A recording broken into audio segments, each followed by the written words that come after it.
And I've seen a lot of people. I've seen a lot. And I got to tell you, becoming an older rider only has pluses if you allow yourself to age.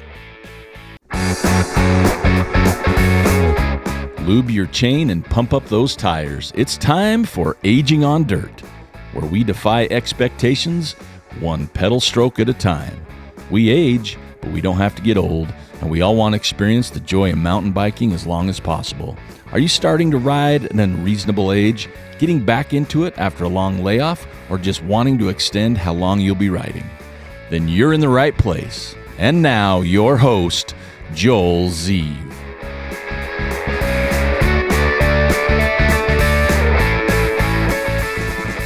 I'm so excited for all of you today since I'm hosting the one and only Lee McCormack. So who's Lee? He's the author of the #1 best-selling mountain bike book ever, Mastering Mountain Bike Skills. He literally wrote the book for high school mountain bike training for NICA. He's a pro mountain bike racer. He stopped racing at age 35, and he will be racing again this year in Worlds at age 55. He's a mountain bike coach, best ever, in my opinion, who's coached over 11,000 students, including me and several listeners to this podcast. He's an entrepreneur, an inventor for things like RipRo, Ride Logic, and more, and really just an all-around great guy. Hey, so let's welcome Lee McCormack. Hello, sir. Hey, thanks for joining us today. You're welcome. So, Lee, the list of topics that we could cover is virtually endless. Today, we're going to take a deep dive into the mental aspect of aging, the things about us that improve as we age, and how we learn differently, both mentally and physically over time. So let's start in this direction and just see where our conversation leads. As we age, it's easy to focus on the skills and the strengths that we used to have, but which have diminished over time. But what are some of the things that improve over time, and how can those things make our riding more fun? I'm going to start. This might not be the answer you expect, because, I work with a lot of freaking people, and the people who show up to see me are generally on the, they're pretty driven. And I've seen a lot of people. I've seen a lot. And I got to tell you, becoming an older rider only has pluses if you allow yourself to age, if you allow yourself to mature. So how do you not allow yourself to age or mature? I'm going to say it, these dummies around town who are still fighting it out in the peloton to see who's the boss, who are still chasing these metrics outside themselves. I had a client, I did a class last year. It was gravel skills for people over 50. People over 50 is code for people who aren't stupid, for people who care. That's the code. And enjoy a bike with that thing I did with Boguski Alex on the YouTube. It was over 40. Again, a code for not stupid, Mm-hmm. And so here's a classic example. Well, I'm going to go for it. Here we go. I see this in all the genders, but I'm a man, so I'm just going to speak to that. Right? Okay. You're a guy. You have all the things that guys have to deal with and get to deal with, right? I know you know what those are. And part of that is establishing yourself somewhere in some dominance hierarchies.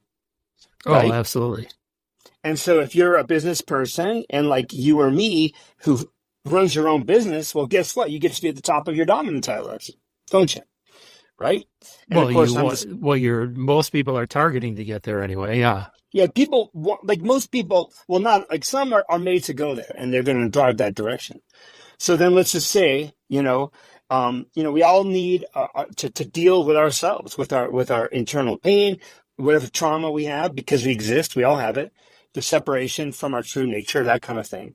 And so a lot of guys will, I'm speaking of myself here in the recent past, will just make their way through kicking some ass of some kind, right? You go get the degree you're supposed to get. You get a certain rank in a company that makes you important. You make a certain amount of money. You know what I'm getting to. You drive a certain truck, right? And what a lot of these guys do is they take the same behavior to their cycling, to their mountain biking. Their same type A, externally validated, frankly, bullshit. Sorry, to mountain biking. Like those traits, those tendencies that men have are good. They're what's they drive us when we're younger. They keep us hungry, they keep us motivated, and they kind of help us forge ourselves into whatever tool we are meant to become. That's cool. But there's a point in your life where you're supposed to let it go. You're supposed to let it go and then step into the new phase, which is where I am today. We can talk about. So, but here's the issue. It's like, if you just screw up, you're like, I want to be a CEO, darn it. And that's important to me. And then you say, I want to be the Masters national champion for cross country racing. And you become those guys. Well, dude, it's pretty addictive. It's pretty satisfying, right? It's pretty satisfying. Oh, sure. And most of these guys will just keep dosing it. They do longer rides. They get slow on the mountain bike. They go to gravel, you know? They just continue and continue and continue. And those are the people who are losing the benefits of aging. So it's like, we're supposed to let some of this stuff go. Let some of this type A external validating behavior go. We're supposed to. And I've not met somebody yet who did it voluntarily. Who just said, like Joel, you wake up. So something happens in their life that forces them to do this. It's pretty much. I mean, it could be like if you're in AA, you woke up in a ditch and you're like, I'm drinking too much. This is a problem, right? It could be, oh my God, I've worn out my shoulders. I can't ride anyway. Or it might be, man, I really love my wife. I really blew this. It could be anything, Or ideally, this is the book I'm writing right now, you'll feel the internal signals of your dis-ease and the fact that you're not getting the same happiness and joy. And you'd say, wait a second, my body and my mind are ready for something new. But that's a rare character. I think the most proven way to transcendence is suffering. Sorry, it is. And so Okay. It is. So that's what you said. You said that the first step is allowing yourself to age. So you either need to make a conscious decision to get through that, or something's going to happen to you that forces you to get through it. Yeah, and then when that thing happens, and this is the nature of the universe, something's going to come up. The trick is, it's just hard, dude. Well, this is hard. We're down into the 1 in 10,000 now. Don't go back to your old behavior. Don't go back to the same addictive behavior you had before. Don't go back to the same sport and do it the same way. Or, I see this all the time. Don't go to, let's say you're a downhiller and you go, finally, I'm done with downhill. Oh, I can't do downhill anymore. I'm going to be a gravel rider. But you take the same behavior to gravel riding, you could have the same issues, right? So if you get to the point where you have like that Phoenix, reduction to ash experience, like you can't ride, you can't do your job, whatever your thing is, the trick is to recognize what happened and then move forward. Don't go back. So here's an example, right, of like a change. Okay. So I've dedicated myself to being, this mountain bike guy. And then I remember when my babies were born, 2 of them at a time, twins, I was on the bed and one of them was sleeping on my belly. And I was like, the equation just changed for everything. Everything's different now. I'm not suddenly some wimp who can't lie. What's changed is my number of considerations have shifted. My reason for existing is now broader. Right? So then within that, right. If I look at my riding, well, especially when I was in pain all the time, it's like, what's the purpose of my riding? Well, honestly, you got to feed children. So I got to go coach, and I got to be the best coach I can be. So in that sense, my riding serves my family's finances and puts food in my girls' bellies. Right? So that's a viable reason to ride. The other reason for my Right. rotting is my personal growth. The part of my rotting where I had to glorify myself and seem radder than all the other bros, that part just kind of got set aside. Sure. Makes sense. And so that's just one example. And so Oh, like, yeah. and I think, you know, as we age, like if you're paying attention, you're getting signals like this. And if you allow yourself to not chase the addictions, to not vacillate between stress and release. So it's like we have these aspects of us that drive, let's say, Yes. my drive and my self-protection, let's say. That built me a career, built me an identity, taught me a lot. But there comes a point in our life, somewhere around mid-age generally, where it doesn't work anymore for us. That for us to progress and become effectively aging athletes, we have to let it go. Right? And so like I've been to plenty of therapy and they tell you to get Right. rid of these things and like it's a bad part of you. It's your ego. No, it's part of you, Joel. It's an intrinsic part of you that serves a purpose. It's not going anywhere. So now what I advise my people to do, we'll be out in a class, we'll name it. Maybe that's Junior Joe. Or for me, it's Cadet Lee McCormack from when I got sent away to military school and these adaptations, these patterns began to me. So I told Lee, said, hey, buddy, thanks for keeping me safe. Thanks for keeping me Right. motivated. Got it. I know in the past, I've made you wave the red flag all the time, tell me things aren't okay. And I've just been kind of plodding along and ignoring you. And I'm sorry I've done that to you. My promise to you is this. Keep an eye out. Make sure I'm safe on the bike. Make sure I'm around safe people. Make sure I'm spending my time wisely, etc. If you raise the red flag, I promise to fix it. I promise to fix it. And what happens, Joel, then he can chill out. And he's quiet most of the time. Where there's that constant gnawing and drive that I had when I was younger, it's quiet. It's quiet.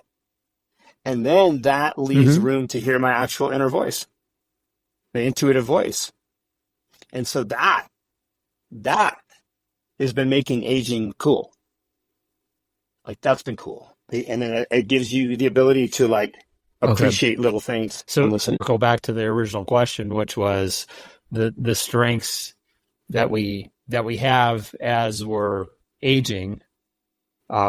One of the keys is the ability to have that joy on the bike and have the wisdom that comes out of that transition. And ideally, the way I'm seeing it now, it's like, well, here it is. I'll just say it. I'm coming in. I'll be 55 next season. That's my racing age. I got one more downhill race, which happens to be the World Championships. Right. Why not go all the way with this?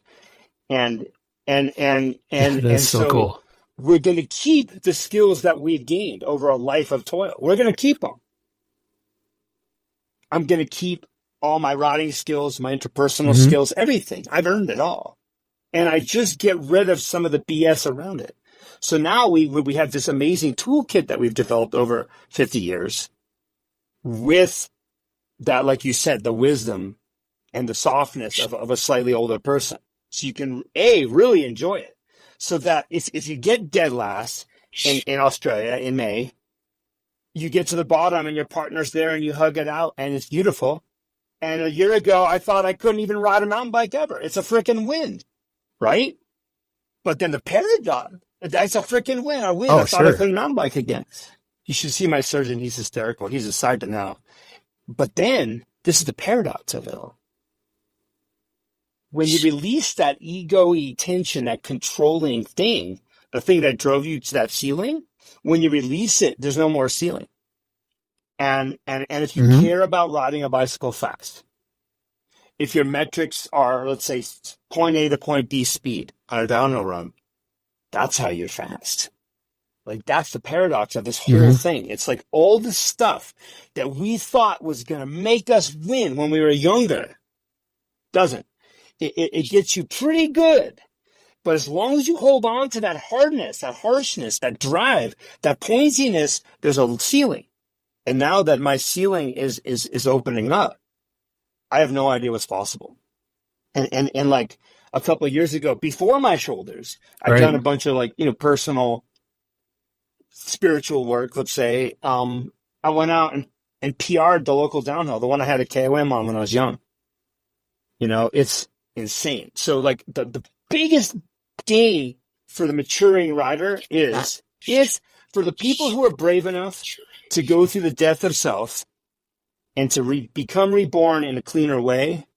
You have all the kung fu you've ever had with more ability to access it because you're using your whole system, and it don't matter anymore. It don't matter. You don't care as much. It's the best thing in the world. It's both. Does that make sense? Right. Mm-hmm. So it's getting to the realization that if you are slowing down, that it doesn't matter. Thank you. Because that's not your metric anymore. Yeah, but for right now, I'm working on the book. It's called Joyride. There you go. One mountain biker's path to a joyful life, and it's about this journey. Yep. Sweet. You have an estimate for when your new book's going to be published? It'll be written before I go to Worlds, because the journey is the build to it. There will be an epilogue, and I would love to say I'm the world champion. Trust me, I give this plenty of thought, but we'll see. So I would say probably it would be on the shelf or on your ebook, probably late summer. Yeah, because the race is in May. Yep. And what's interesting, it's like, and I thought I knew what that story was, and I had an outline. I'd been working on the book, but now that I'm in it and really facing my fear, my ego, it's becoming very interesting.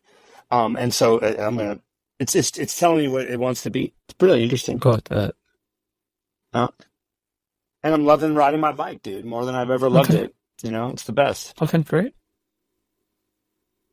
Oh, I know the last couple of short videos that you've put out on YouTube. It's just a pure dumpage of joy for 60, 90 seconons, however long those videos are. They're so fun to watch.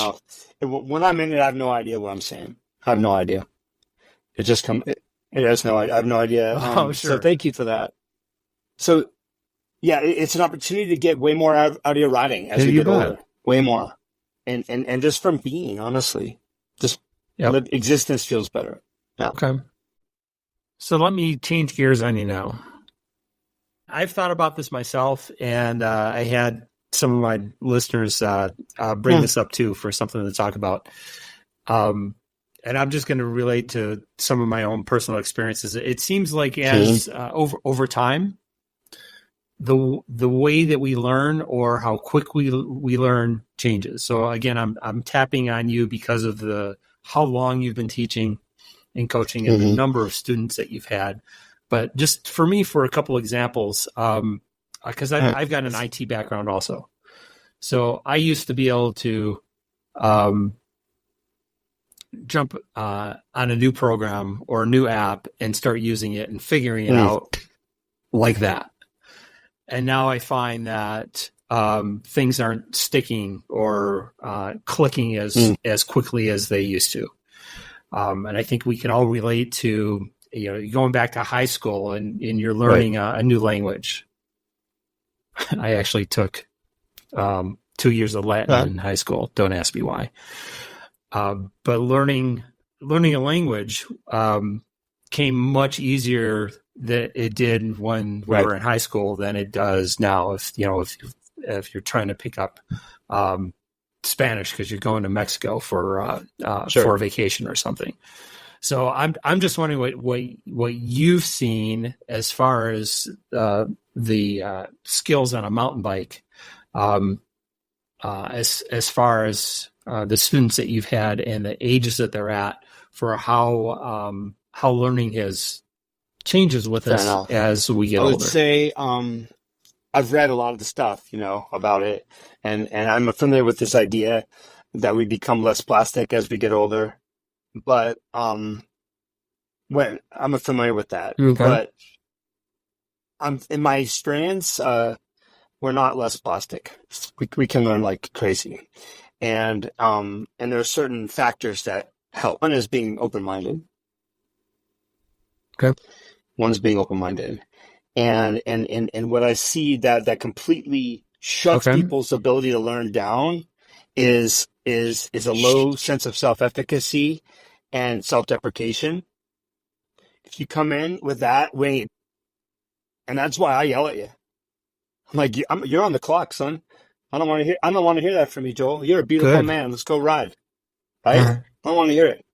So like if you come in with a positive, open mindset, that's a biggie. This is the trick, right? You ready for this? These skills are not cognitive skills. Mm-hmm. They're kinesthetic skills. Here you are in a room and you read a book. You read 2 books about the history of 2 cultures. And I'm going to have you write an essay about the commonalities of those cultures. That's a cognitive exercise. Right? Okay. How you manage yourself in space when hurtling down a mountain. Read trail, feed data through this incredibly complicated system. Manage your pancreas, your spleen, the focus of your eyeballs, everything. Plus hitting that sick jump, that's a kinesthetic skill. That's not conscious. Okay. So you're saying the kinesthetic skills do not diminish over time? I think that you might have lost your mobility and you might have lost some strength and you might have lost some fitness and you might have lost confidence. That's a fact. But your ability to understand and learn I've not seen the change. As long as you come in with an open mind and you come in with like a positive self-affect, and if you don't have it, I'll beat it into you. I will, right? I will. And this is hard. Because again, if you've made your entire existence with your intellect, right? You're going to have a hard time letting it go, brother. Right. And that's like my specialty. That's my freaking specialty, is getting guys to now, if you can unlock that, and we can use your intellect just to understand, this is why we lean the bike in a corner. See, here's the science. And you get it and release it. Then once you go there, again, you're open, you're positive, you're out of your head, you're in your body, we can do all kinds of stuff. If you come in with that, we can express whatever physical capacity you have in that moment in terms of your mobility, your strength, your power, right? But that's it. So it's like, like I would say, I'd rather say, what's the difference between, rather than saying young versus old, I'd rather say closed-minded versus open-minded, or low self-efficacy versus high self-efficacy. So low embodiment versus high embodiment. Those are the differences. Right. So do you see a correlation between age and poor self-esteem with the students that you've had? Calcification. I see a calcification.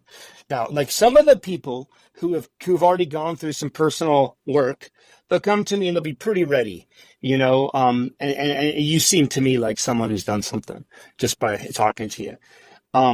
If you've done that work, then you'll come in probably with a little more positive with yourself.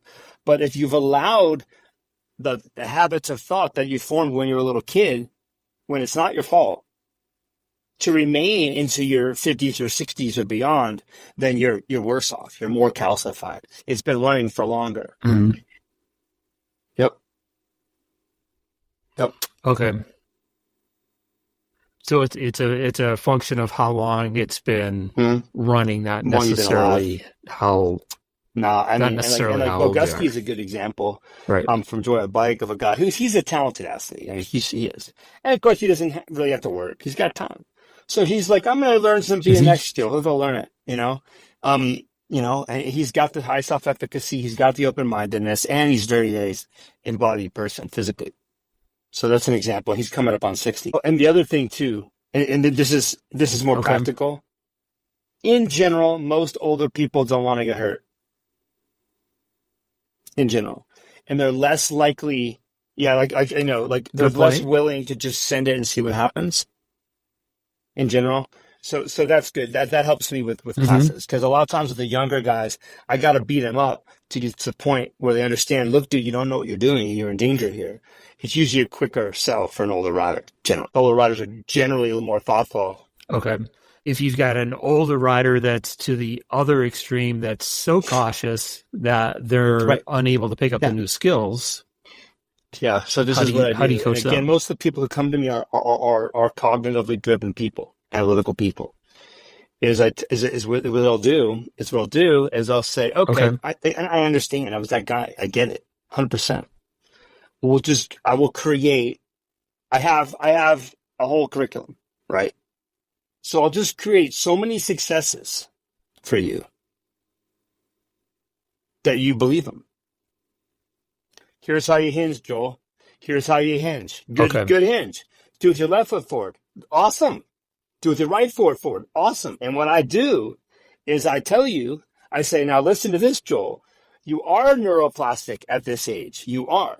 And the number one variable that we have, the dial that we can turn that will allow you to learn faster is emotion.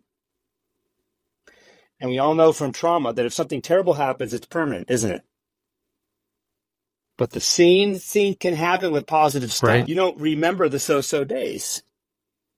Okay, so you basically you see that and you're building in enough wins to the point where they basically have no conscious choice besides starting to believe that they can start tackling more and what I do is I help them get stoked. I mean, go absolutely freaking crazy. The science is pretty clear that a negative experience is about 10 times as salient as a positive one. So, by the way, friend, if you just want to break even, you got to be 10 times more positive in yourself than you are negative. Think about that for a minute. That's breaking even, Joel. So we go crazy, and I go crazy, and I'm a big fan of the proclamation of awesome. Let me hear it.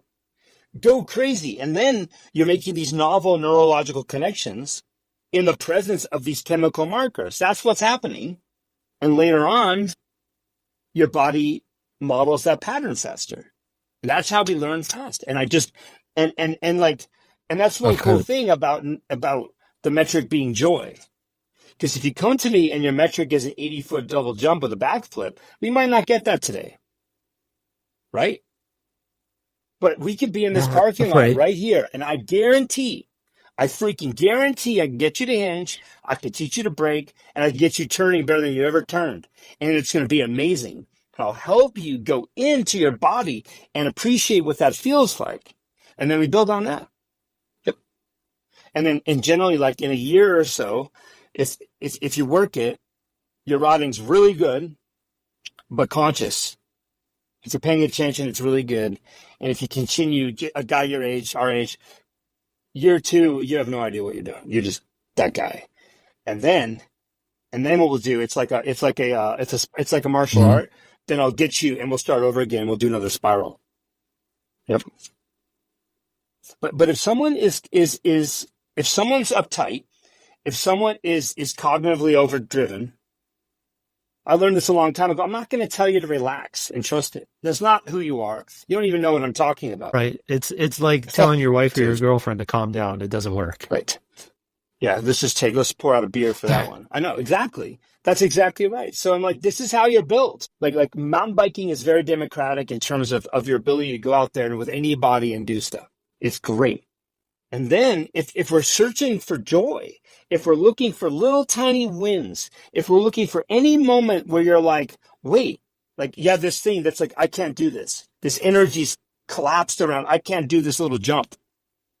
And then you work your way through it safely and you do the jump, fly. You know that feeling? Oh, like some of your energy is released. The part of you that was holding on to that false belief is gone. It feels amazing. And I'm here to tell you, that feels better than winning a national without your soul that day. Let me just tell you. So us older riders, if we do the path, we can do it. I believe it. Cool. Well, that's a great way kind of to come full circle back to where we started. Definitely appreciate your time. Thanks, man.